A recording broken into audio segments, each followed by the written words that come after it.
The story of moons begins long before the first telescope was raised to the sky. In nights when firelight shivered on stone walls and people looked up at a cold, bright disk that changed shape with a precision no one yet knew how to measure, yet everyone could feel because its phases governed tides that pulled at coastlines and at the myths forming in coastal mines. In Mesopotamia, scribes in Ur and Babylon pressed cuneiform into clay to record the path of Sin, their moon god, noting when the thin crescent first rose in the west and how many days would pass before it swelled to a perfect disk, turning skywatching into one of humanity's earliest sciences and setting a rhythm for agriculture and sacrifice. In ancient China, court astronomers of the Shang and Zhou dynasties inscribed eclipse records on oracle bones, understanding that the moon could blot out the sun or be itself devoured by Earth's shadow, and from those ominous events they back-calculated cycles of repetition that we now know as the Saros, a kind of celestial memory lasting about 18 years. Across the ocean, Maya priests in cities like Palenque and Copan used bark paper codices to track the moon's 29.53-day synodic cycle with astonishing precision, tying it to rituals, Venus apparitions and the reigns of kings, so the moon became not just an ornament of the sky, but a political instrument that legitimated earthly power. Greek philosophers noticed that during lunar eclipses, the shadow crossing the moon's face was always circular, regardless of where in the sky the event occurred, and from that repeating curve they inferred Earth's sphericity, centuries before anyone sailed around it, showing how a changing moon could reveal the unchanging shape of our own world. Even without instruments beyond the naked eye and simple sighting tubes, Hipparchus and later Ptolemy compared angles seen from different places on Earth to estimate the moon's distance and size, concluding that it was a world-sized body rather than a small lamp, an audacious step that quietly prepared the human mind to accept, much later, that countless other moons could also be worlds. For millennia, Earth's moon appeared to be the only such body, and its singularity seeped into language so completely that the Latin word lunar and the Greek selene became entwined with emotions, madness, and cycles of fertility, reflecting how intimately people tied their inner lives to that slowly turning face overhead. Poets from Sappho to Li Bai wrote as if the moon were a companion looking back, because to the unaided eye its marking seemed fixed and unchanging, yet attentive, with dark planes forming a pattern that different cultures read as a rabbit, a man, a toad, or a goddess. No one could see yet that those seas were basaltic floodplains, smoothed by lava that once welled up from a violently active interior, billions of years before the first human story was told. Philosophers like Aristotle insisted that the heavens, including the moon, were made of an incorruptible fifth element, quintessence, free of the decay and chaos of Earth, a line of thought that would later be dramatically challenged when magnified views of the lunar surface revealed mountains, craters, and shadows that looked disturbingly terrestrial. Still, even in the wrong models, there were seeds of insight. Greek mathematicians realized that the moon's orbit was not a simple circle, but a tilted, slightly squashed ellipse, whose changing distance caused the apparent size of the full moon to swell or shrink in subtle ways that careful observers could detect. Indian astronomers of the Gupta and later periods developed models where the moon and planets moved around Earth in nested orbits that, while geocentric, required accurate tracking of lunar longitude and latitude, so the effort to predict eclipses kept driving refinements in observational techniques. By the late medieval era, Islamic astronomers in cities like Moraga and Samarkand compiled tables that improved lunar positions enough to aid navigation and prayer time calculations, turning the moon into a practical tool on which sailors and scholars alike depended, though no one yet knew that beyond its pale disk lay a whole menagerie of other moons, orbiting distant invisible giants. The silent revolution began with glass ground and polished in European workshops, where opticians sought to improve spectacles and military spyglasses, not realizing that their lenses would soon be turned upward with world-shattering consequences. When Galileo Galilei pointed his modest telescope at the moon in 1609, he saw not the smooth, polished sphere demanded by Aristotelian heaven, but a rugged landscape of peaks and chasms, their shadows stretching across crater floors in the Terminator's grazing light, and he argued from the geometry of those shadows that some lunar mountains were higher than the Apennines of Italy.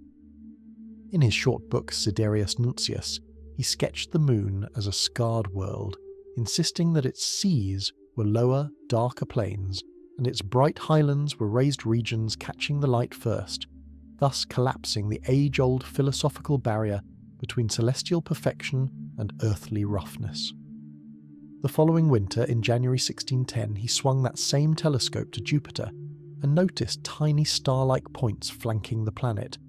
which shifted night after night in a dance that made sense only if they were orbiting the gas giant rather than Earth. Soon recognised as the four largest Jovian moons we now call Io, Europa, Ganymede, and Callisto. By demonstrating that not everything circled Earth, those small lights undermined geocentric dogma more effectively than any argument Copernicus had printed, because they offered a visible miniature of a solar system within a solar system, with Jupiter as a little sun hosting its own family of bodies. Johannes Kepler, who never saw the Galilean moons himself yet corresponded eagerly with Galileo, seized upon the idea that other planets could host their own satellites, speculating that intelligent beings on Jupiter, if they existed, would see 4 moons in their sky, just as Earth's inhabitants saw one, a mental leap that foreshadowed the realization that moons were not rare curiosities, but a common architectural feature of planetary systems. Names at first lagged behind discoveries, because Galileo simply numbered the Jovian moons as Medicean stars that were through him before in a political attempt to flatter his patrons, the Medici,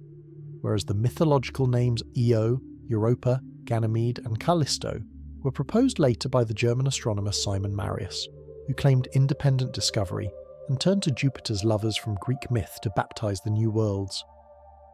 In the decades that followed, attention shifted to Saturn, whose ears seen in early telescopes confounded observers until Christian Huygens, using a refractor of his own design, concluded in 1655 that the planet was encircled by a thin ring, and that a large moon, Triton, orbited beyond that shimmering disk. Triton immediately stood out as the second largest moon known, rivaled only by Ganymede, and Huygens correctly inferred that it must be a sizable solid body capable of casting a small but distinct shadow on Saturn's rings when geometrically aligned, hinting already at the intricate interplay between moons and ring systems. Giovanni Domenico Cassini extended this Saturnian census in the 1670s and 1680s by discovering Iapetus, Rhea, Tethys, and Dione, noting with puzzlement that Iapetus appeared bright on one side of its orbit and much darker on the other, a clue to its strange two-tone surface that would not be properly explained until the space age. These early moon hunters worked with instruments barely powerful enough to resolve disks, yet by tracking the timings of these moons' eclipses and transits across their primaries, they compiled data that would help later generations refine Newton's law of gravitation and confirm that orbital periods followed Kepler's third law, not only for planets around the Sun, but also for moons around planets. The existence of multiple moons around Jupiter and Saturn gradually softened resistance to the idea that Earth's moon might be just one example of a broader phenomenon, though questions about its origin remained unanswered, because no one yet had the tools to probe its interior or its deep past. While the Jovian and Saturnian systems were being populated in European observatories, Earth's moon was undergoing a different kind of scrutiny, as selenographers, lunar cartographers, competed to draw ever more detailed maps of its face, assigning Latin names rich with symbolic weight to craters and plains they would never visit. Giovanni Riccioli and his Jesuit colleague Francesco Grimaldi in the mid-17th century christened the dark regions as Maria, seas of tranquility, serenity, crisis, fertility, not because they believed these basins held water, but because the metaphor suited an era that still read moral and religious meaning into celestial features, while also marking bright spots as craters named for ancient philosophers and modern scientists. Telescopes clarified that the moon always showed the same hemisphere to Earth, leading observers like Cassini to suspect that the moon was tidally locked, with its rotation period equal to its orbital period, a dynamical state later understood as the equilibrium outcome of long-term tidal friction between the two bodies. Newton, building his theory of universal gravitation in the late 17th century, used the moon's orbit as a test case, relating the centripetal acceleration required to keep it moving in its path to the gravitational pull Earth exerted at that distance, and by comparing the moon's motion with the fall of an apple, he demonstrated that a single law governed both. The 19th century saw immense labour poured into reducing mountains of lunar observations into precise ephemerides, culminating in works like Hansen's and Newcomb's lunar theories, which accounted for subtle perturbations caused by the Sun and other planets, turning the Moon into a celestial clock whose ticks could calibrate both physics and timekeeping. At the same time, speculative ideas about the Moon's own origin multiplied. George Darwin, son of Charles, advanced the fission hypothesis in the late 1800s, suggesting that the young Earth had spun so fast that a chunk of its equatorial material bulged out and detached, leaving a scar that some romantically identified with the Pacific Basin, though later evidence would challenge this neat but flawed picture. Beyond Saturn, the 18th and 19th centuries extended the roll call of moons into new, dimmer realms, as astronomers painstakingly coaxed feeble light through better optics to reveal companion worlds circling the ice giants. William Herschel, who had already expanded the solar system by discovering Uranus in 1781, turned his telescopes on the new planet and in 1787 found two moons, eventually named Titania and Oberon,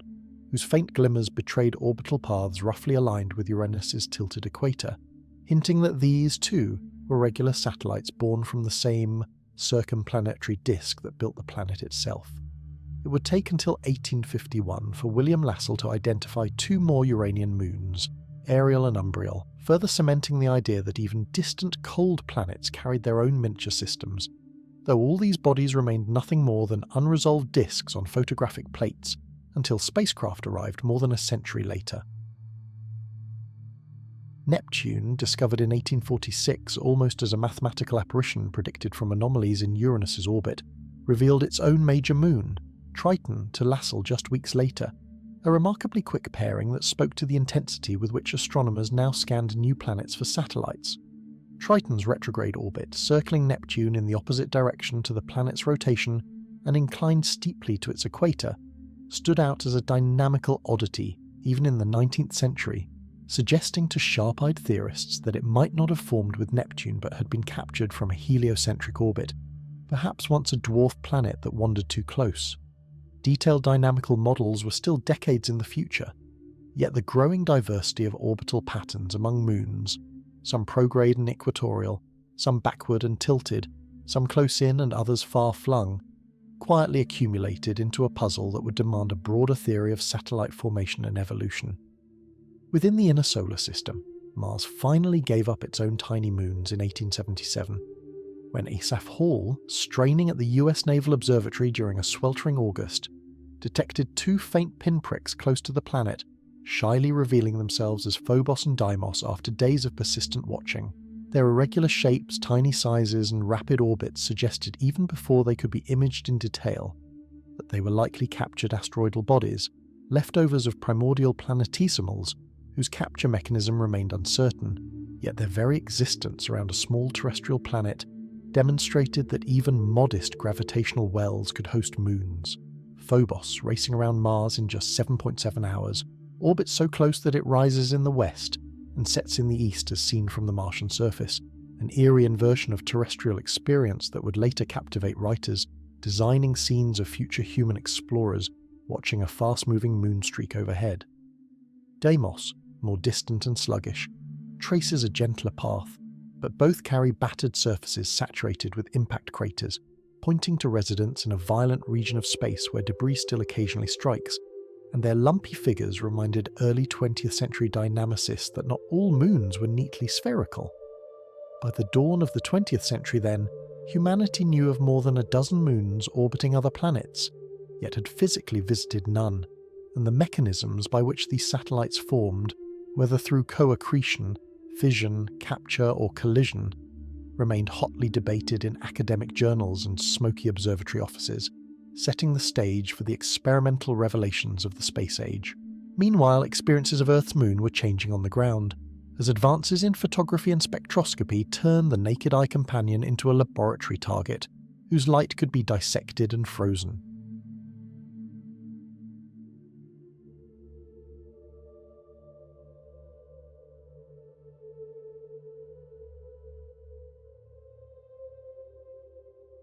Lunar photography, pioneered in the mid-19th century by John William Draper and improved by Warren de la Rue and others, allowed astronomers to compare images taken at different sun angles, revealing subtle topographic changes and enabling the first attempts at quantitative crater counting, which later would be used to estimate surface ages by comparing impact densities.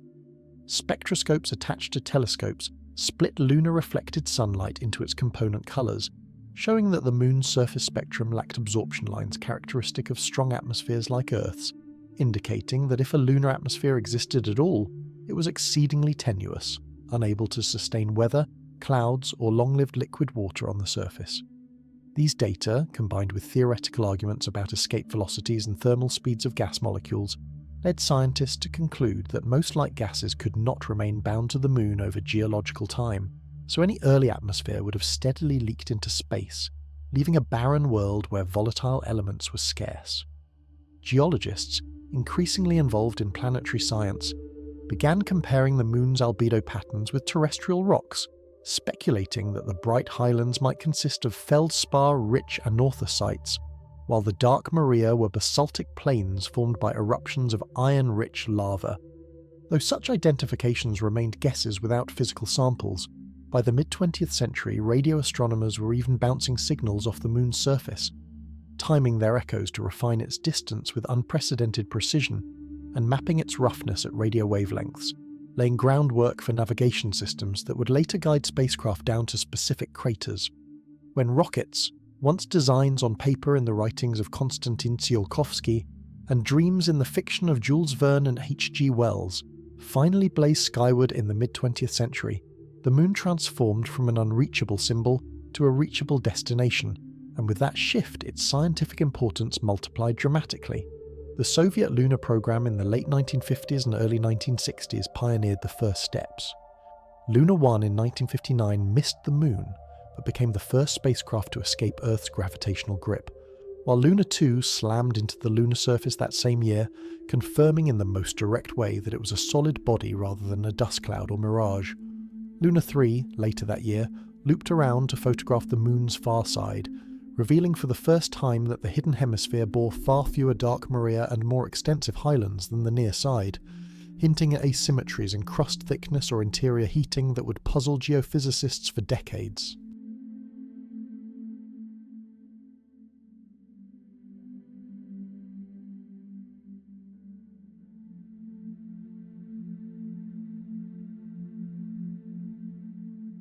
The United States answered with Ranger and Surveyor missions, which provided close-up images of the lunar surface, showing that craters persisted down to the smallest scales detectable,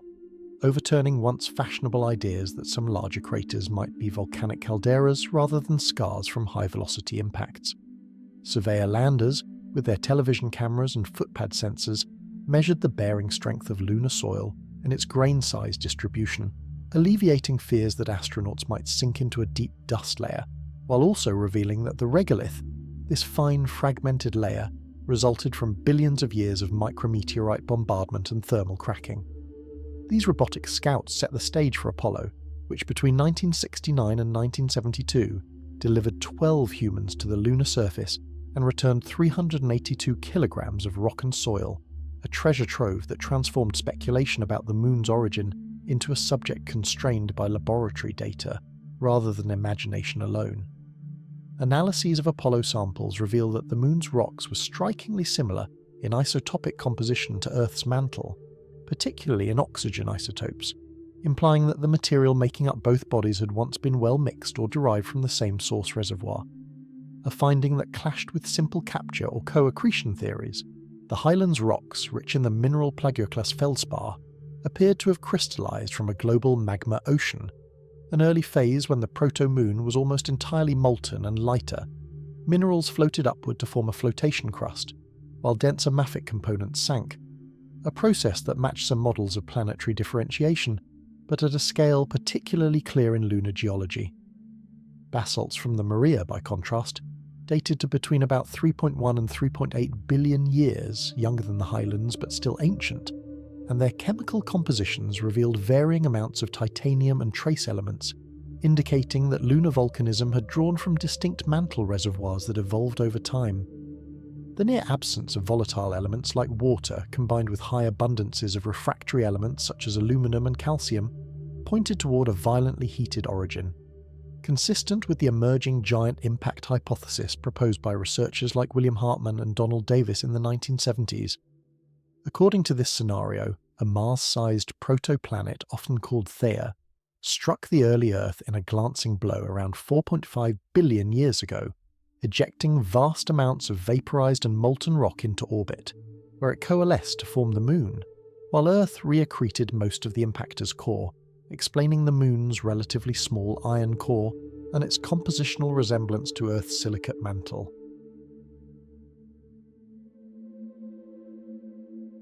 Computer simulations in subsequent decades refined this picture, showing that such an impact could produce an Earth-Moon system with the present angular momentum and the Moon's inclined orbit, while laboratory work on Apollo samples continued to uncover subtle isotopic signatures that tested and complicated the models, keeping lunar origin as a vibrant, evolving field of inquiry rather than a closed case. While humans trekked across the lunar regolith, robotic emissaries pressed farther outward, carrying our curiosity to moons that until then had been nothing more than moving points of light. The twin Voyager spacecraft, launched in 1977,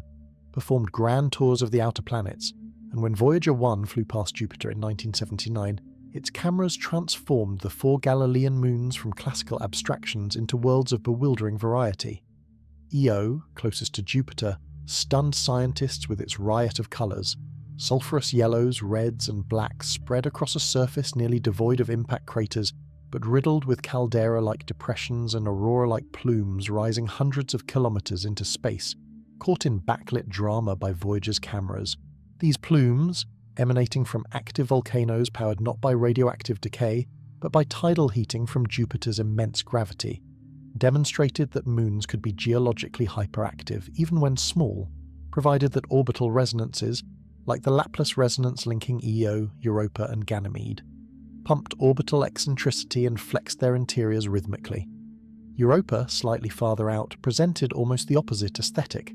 a bright, nearly uncratered ice shell crisscrossed with reddish-brown lineae, chaotic terrains and fractures, suggesting a young surface continually being reshaped as blocks rotated, shifted, and perhaps even tilted on a concealed ocean of liquid water, kept warm by tidal dissipation.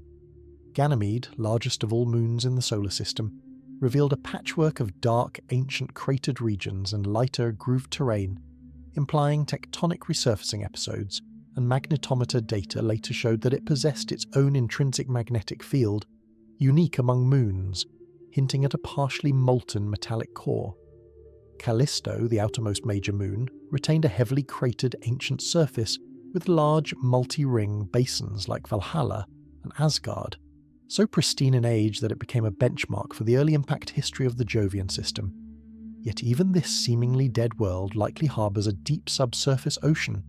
as suggested by subtle magnetic signatures measured decades later by the Galileo orbiter, Saturn's system, visited by Voyager in 1980-81,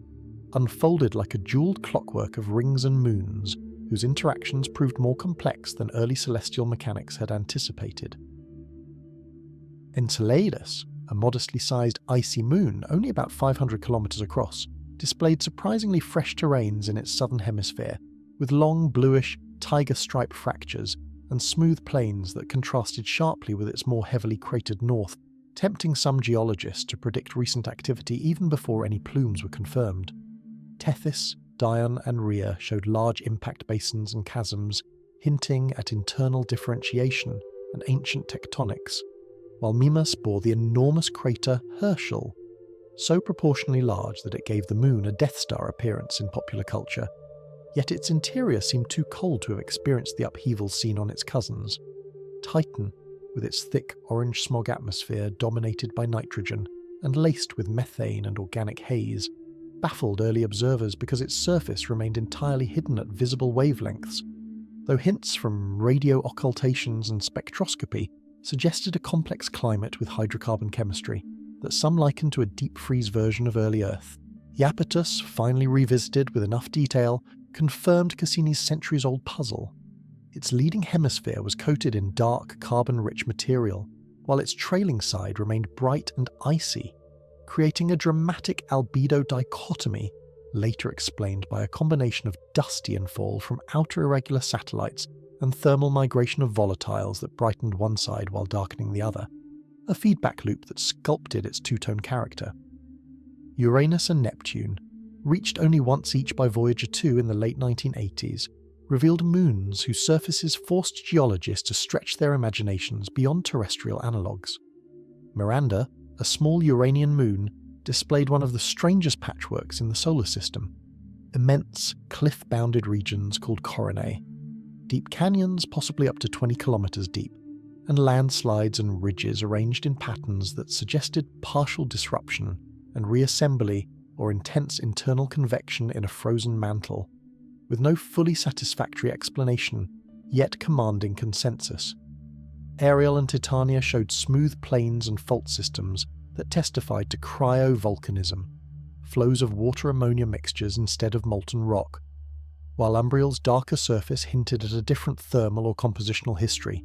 illustrating how even within a single planetary system, moons could diverge markedly in activity. At Neptune, Triton astonished scientists with a young, sparsely cratered terrain marked by walled plains, cantaloupe-like textures, and dark streaks emerging from what appeared to be active geysers, venting nitrogen gas and dark dust, driven not by internal heat alone, but by solar-driven seasonal warming of surface ices.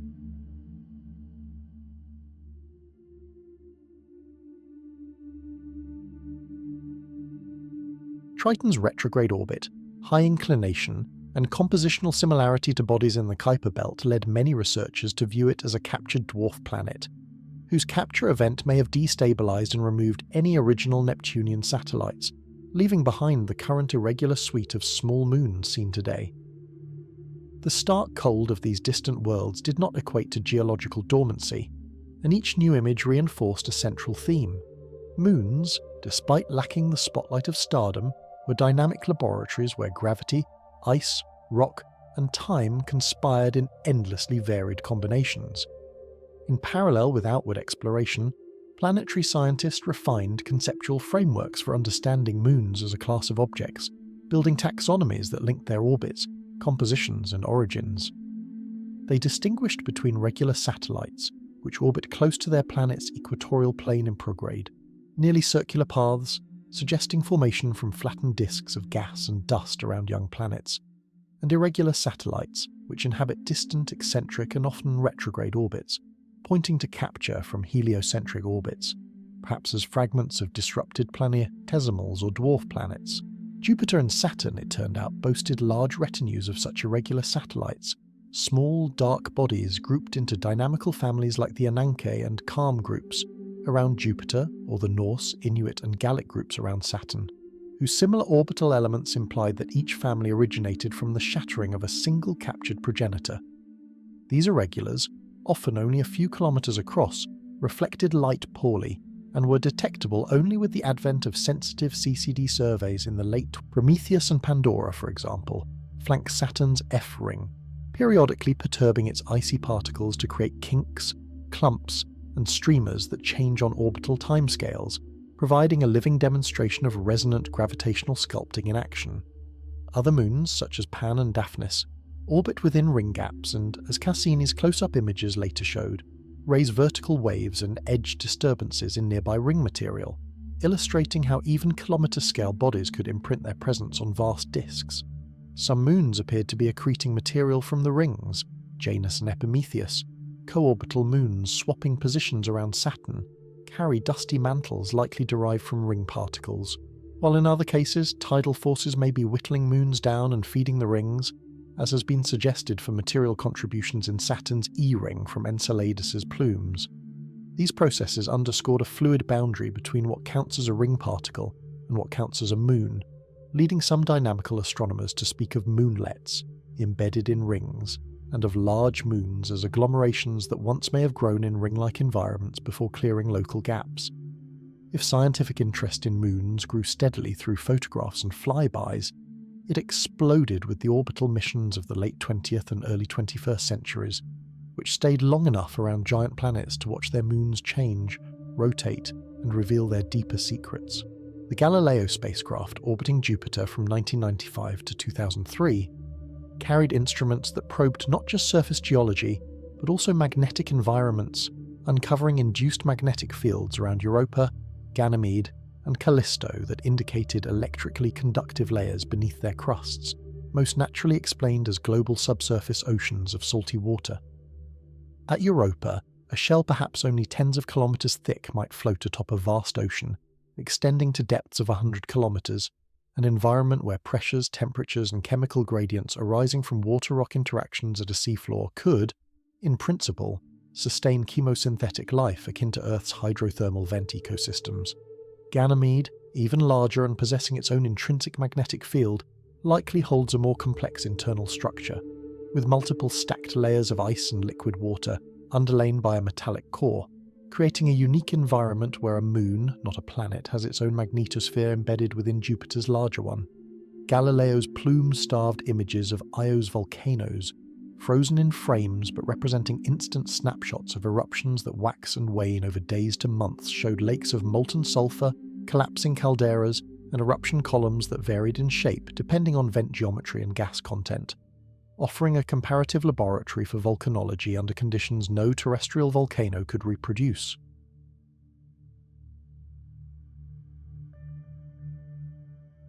Callisto, externally ancient, surprised researchers with signs of internal layering and possible deep oceans,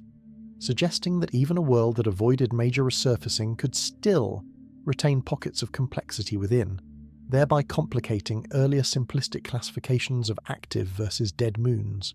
Saturn's Cassini-Huygens mission, arriving in 2004, provided a sustained, almost theatrical residency in the Saturn system that turned its moons from enigmatic supporting characters into protagonists of their own narratives. Titan, long a ball of obscuring haze in telescopes, was unveiled through Cassini's radar and infrared instruments as a world with rivers and lakes, not of water, but of liquid methane and ethane, flowing and pooling in polar basins, carving dendritic valleys into a water-ice bedrock as hard as stone. Huygens, the European-built probe that detached from Cassini and parachuted through Titan's atmosphere in January 2005, recorded its descent through layers of orange haze, measuring winds, temperature, and composition, before landing on a pebbled plain that may once have been a riverbed, its cameras sending back images of rounded ice cobbles and branching drainage channels frozen in time. Cassini's long-term observations revealed dunes thousands of kilometers long straddling equatorial regions, composed of hydrocarbon sand grains sculpted by shifting winds, as well as intermittent methane rainstorms and seasonal variations in lake levels, making Titan the only body other than Earth known to host stable liquids on its surface and an active hydrological cycle, albeit with different chemistry. Enceladus emerged as the mission's most unexpected marvel, when Cassini's instruments detected plumes of water vapor, ice grains, and organic molecules erupting from fractures near its south pole, with fly-throughs measuring salty particles and tiny silica grains that suggested interaction of liquid water with warm rocky material at the seafloor of an internal ocean. These findings implied that beneath Enceladus's icy crust lies a global ocean in contact with a rocky core, a combination of liquid water, chemical energy, and organic building blocks that meets many of the basic conditions astrobiologists consider essential for habitability, instantly elevating this small moon to prime status in the search for extraterrestrial life. Other Saturnian moons also revealed intricate stories when watched over years instead of moments. Rhea showed hints that it might once have possessed rings of its own, based on charged particle measurements suggestive of a dust environment, although subsequent imaging failed to confirm visible ring structures, leaving the question intriguingly open and reminding scientists that not every hint leads to a definitive discovery.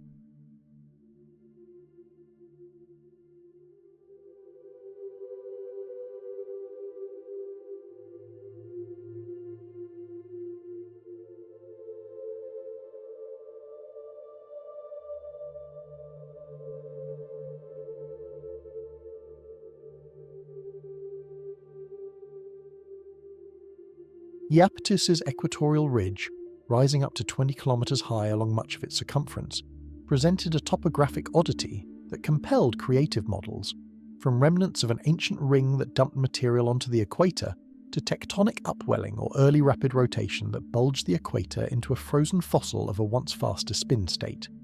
Hyperion, a chaotically tumbling sponge-textured moon, exhibited irregular rotation that made its days unpredictable, providing a natural experiment in non-principal axis rotation and crater morphology on low-gravity bodies, while its porous interior hinted at accretion from loosely bound aggregates rather than dense compaction. Even modest moons like Tethys and Dione displayed wispy streaks and fault scarps that, under Cassini's scrutiny, resolved into fracture systems and icy cliffs, suggesting ancient tectonics or resurfacing events whose drivers, perhaps internal differentiation, past tidal heating or freezing of internal oceans, remain partly debated. Cassini's suite of instruments also traced the interplay between Saturn's rings and its inner moons, watching as material from Enceladus's plumes replenished the diffuse E-ring, and as seasonal shadows and micrometeoroid bombardments subtly altered ring brightness and structure, weaving moons and rings into an intricate, evolving ecosystem. As mission data accumulated, our understanding of moons as potential abodes for life expanded beyond vague speculation into focused, testable hypotheses, with particular attention on subsurface oceans hidden beneath ice shells. Europa, Enceladus, Triton, and even distant Ganymede and Callisto became targets in astrobiological priority lists, each offering distinct combinations of ingredients and energy sources. Europa's ice shell, likely a patchwork of thicker and thinner regions, may allow periodic exchange between the surface and the ocean below through fractures and convective plumes, potentially transporting oxidants generated by surface radiation downwards to mix with reductants from the seafloor, creating chemical disequilibria on which metabolism could feed. Enceladus's plumes, by venting interior material directly into space, provide a rare opportunity to sample These moons, besides being interesting in their own right, challenged the long-standing assumption that habitable environments must lie within the narrow circumstellar habitable zone, where stellar radiation allows liquid water on planetary surfaces, by demonstrating that tidal heating and radiogenic decay in moons can sustain internal oceans far beyond that region. Extrapolating from our solar system, theorists began to grapple with the idea of exomoons, moons orbiting planets around other stars, which, while still elusive observationally, must by sheer numbers be incredibly common if the processes that formed our own moons operate elsewhere. Estimates based on planet formation models suggest that gas giants forming in circumstellar disks should naturally acquire satellite systems as gas and dust swirl around them in miniature subdisks, leading to an expectation that many of the exoplanets already detected, especially the numerous hot and warm Jupiters and Neptunes, could host moons. Detecting these exomoons, however, challenges current instruments because the signals they imprint on starlight, tiny wiggles in transit timing, minute asymmetries in transit shapes or faint additional eclipses, are far smaller than those produced by the planets themselves. Projects like the Hunt for Exomoons with Kepler, HEK team, applied sophisticated statistical techniques to Kepler data, searching for these subtle imprints in multi-planet systems, and reported intriguing candidates such as a large, Neptune-sized exomoon around the Jupiter-sized planet Kepler 1625b, though the evidence remains debated and awaits confirmation from future telescopes. Meanwhile, theorists simulate possible configurations where massive exomoons could orbit in stable regions around planets in the habitable zones of Sun-like or smaller stars, arguing that such moons, if rocky and endowed with atmospheres, could themselves be habitable or at least host surface water, effectively multiplying the number of potentially life-supporting worlds beyond what planet counts alone suggest. The prospect that the first truly Earth-like world we detect in detail could be a moon, not a planet, hovering in the deep shadow of its primary, adds an extra layer of intrigue to ongoing and planned surveys with instruments like the James Webb Space Telescope and future large ground-based observatories.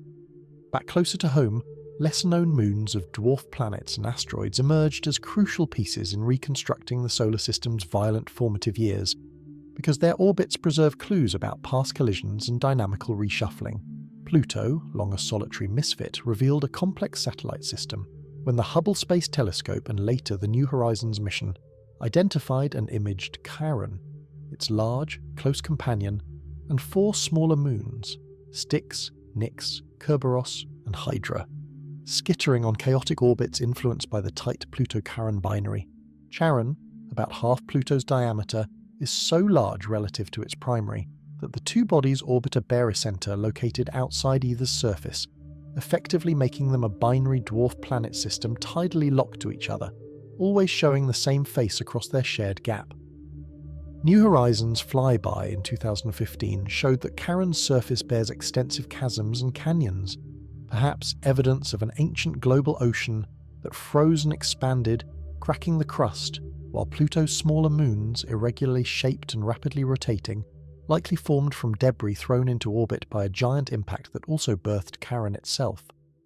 Elsewhere in the Kuiper belt, objects like Haumea, with its family of collisional fragments and two small moons, or Eris with its moon dysnomia, provide additional laboratories for studying how impacts shape ice-rich bodies at the fringes of the Sun's domain, where low temperatures preserve primitive materials. In the asteroid belt, binary and multiple systems such as the triple asteroid, 87, Sylvia with its moons Romulus and Remus, or the near-Earth asteroid Didymos and its moonlet Dimorphos, observed closely during NASA's DART mission, demonstrate that even rubble piles only hundreds of meters across can have satellite companions bound by weak gravity. Mars's diminutive moons, Phobos and Deimos, once curiosities in the telescope era, return to center stage in the age of planetary landers and rovers as their orbits and compositions became targets for detailed study and future sample return plans. High-resolution imaging from orbiters like Mars. Reconnaissance Orbiter revealed grooves and linear features on Phobos that some interpret as stress fractures from tidal forces or relics of impact ejecta, while others propose that they result from material rolling down slopes under weak gravity, showing how multiple processes can leave superficially similar signatures. Spectral measurements suggest that Phobos and Deimos may be compositionally akin to certain dark, carbon-rich asteroids, bolstering capture hypotheses, yet their near-equatorial, nearly circular orbits close to Mars complicate simple capture scenarios, prompting models where a past giant impact around Mars produced a temporary disk that spawned inner moons that later decayed, leaving only the current pair.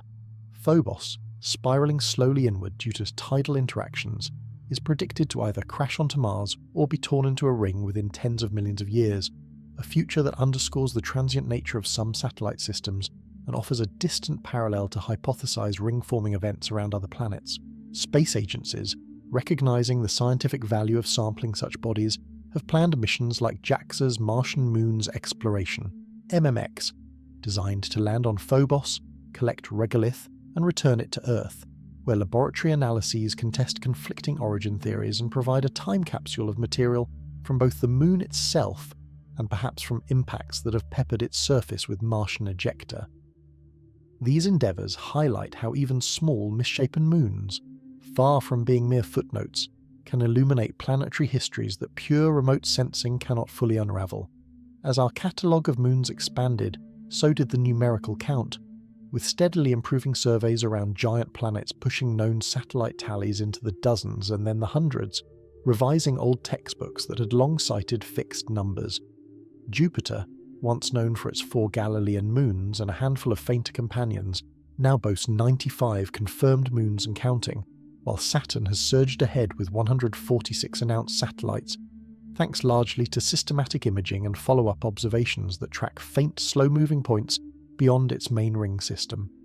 Uranus, with 28 known moons, and Neptune, with 16, have not been searched as intensively due to observational challenges, yet continued work hints that their populations may also be undercounted, especially for small, irregular satellites at great distances. Many of the newly found moons are only a few kilometers wide or smaller, discovered by teams combing through stacks of images taken with large, sensitive telescopes on Earth, and their orbits often cluster into groups that align with dynamical families, supporting the idea that each cluster stems from the fragmentation of a once larger captured object. The International Astronomical Union, IAU, has had to refine naming conventions to keep pace, assigning mythologically themed categories, for instance, Inuit, Gallic, and Norse deities for Saturn's outer moons, or various mythic children of Zeus for Jupiter's growing brood, so that new additions can be slotted into a coherent, culturally resonant framework rather than a haphazard list of numbers. Technical methods for finding and characterizing moons keep diversifying, reflecting the interdisciplinary nature of modern planetary science. Photometry, the measurement of brightness over time, remains a staple, as astronomers monitor the light curves of planets and their surroundings to detect periodic dips or brightening events attributable to satellites passing in front of or behind their primaries. Astrometry, tracking precise positions, helps refine orbital parameters, especially for distant irregular moons with long periods that may take years to confirm, while spectroscopy offers compositional insights when reflected light can be separated from planetary glare. Radar, particularly for near-Earth asteroids, has uncovered numerous moonlets by bouncing signals off these small bodies and detecting separate echoes corresponding to primary and secondary, allowing reconstruction of their orbits and shapes. Even stellar occultations, moments when a moon passes in front of a background star, have been exploited to measure sizes and detect tenuous atmospheres, as with Pluto's and Triton's moons, whose occultation profiles reveal how starlight dims and recovers as it passes through thin enveloping gases. Moons have also influenced our understanding of planetary habitability and climate in more subtle ways, especially in the context of Earth and its own large satellite. Tidal interactions between Earth and the Moon, by gradually slowing Earth's rotation and causing the Moon's orbit to recede about 3.8 centimeters per year, have altered the length of the day over billions of years, with paleontological evidence from growth rings in ancient corals, indicating that days were only about 21 hours long during the Devonian period roughly 400 million years ago. The presence of a relatively large moon has also likely stabilized Earth's axial tilt over long timescales, preventing extreme chaotic variations that could have driven dramatic climatic swings, though the extent of this stabilizing influence is still debated within the planetary dynamics community. Without such stabilization, some models suggest that Earth's obliquity might have wandered dramatically, as Mars's does, with consequential impacts on latitudinal temperature gradients, ice cap extents, and long-term habitability.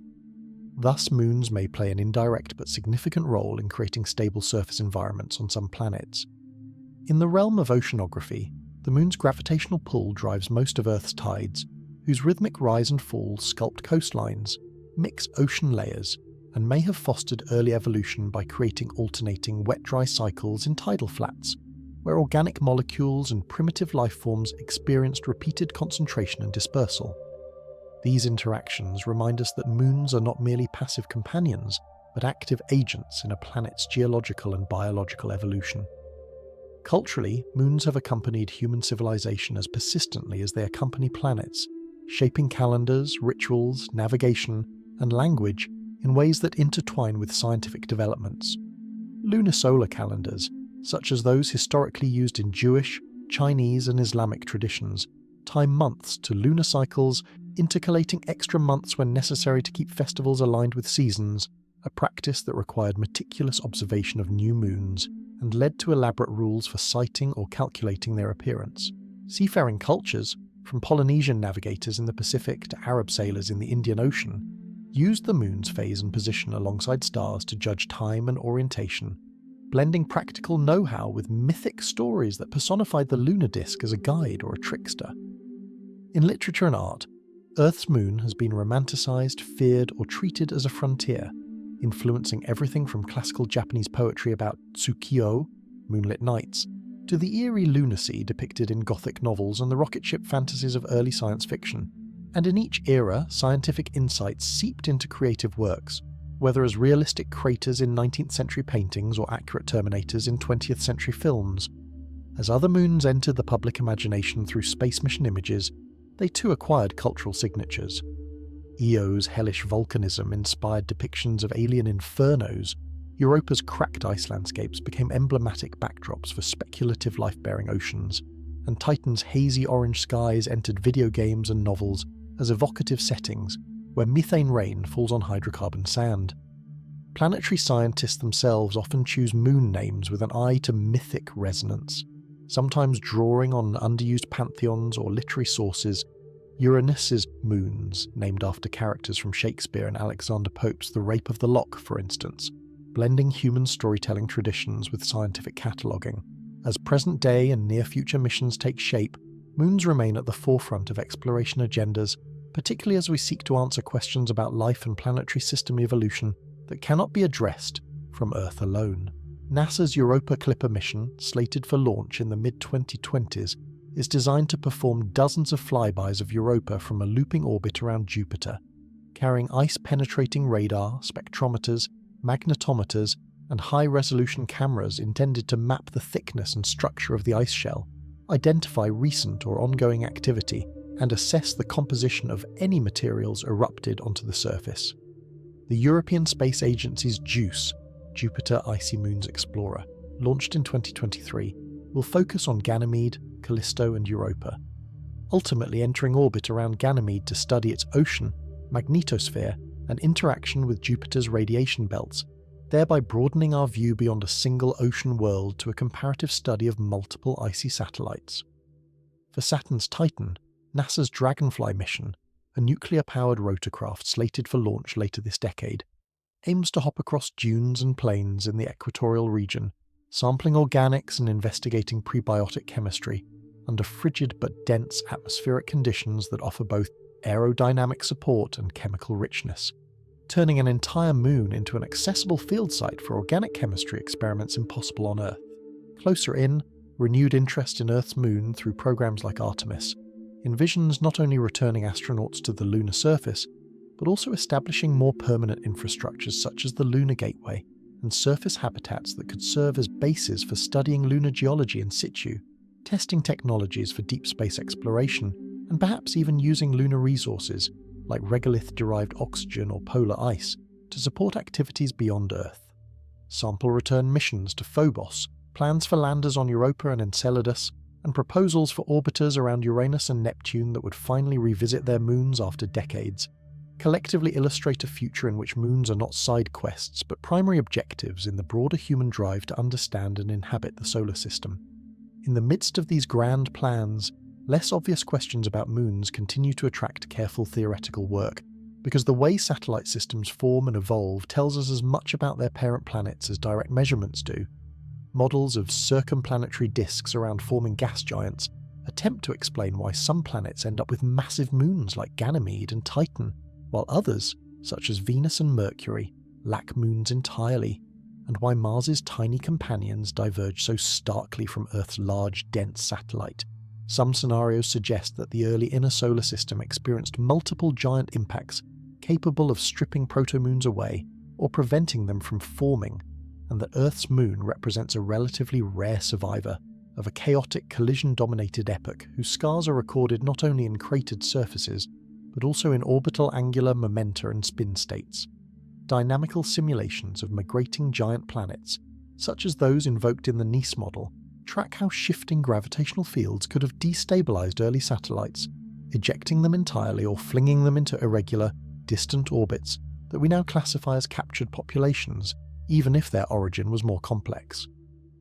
Tidal evolution calculations using modern rheological models of planetary interiors explore how dissipation of energy in both planets and moons alters orbital radii and inclinations over billions of years, showing, for example, how Triton's once wide, eccentric orbit would have shrunk and circularized, generating heat that might have powered ancient subsurface oceans whose remnants are hinted at in its resurfaced terrain.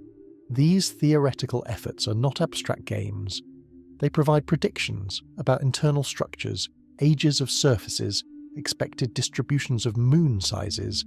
that can be confronted with data from current and future missions, steadily turning vague narratives about moon formation into quantitatively constrained histories etched in orbits, rocks, and ice.